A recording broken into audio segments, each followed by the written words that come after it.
High-intensity laser therapy, or HILT, is a beneficial treatment that can offer relief and repair from inflammation, pain, and injury in soft tissue, joints, or muscles.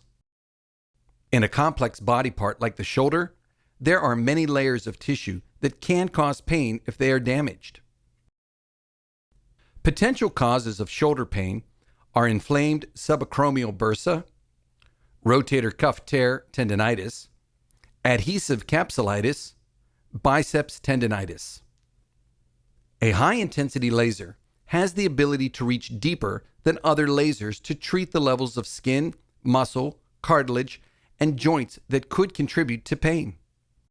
The CW laser stimulates the body to increase growth of blood vessels, collagen fibers, and activity of immune cells to help your body repair itself.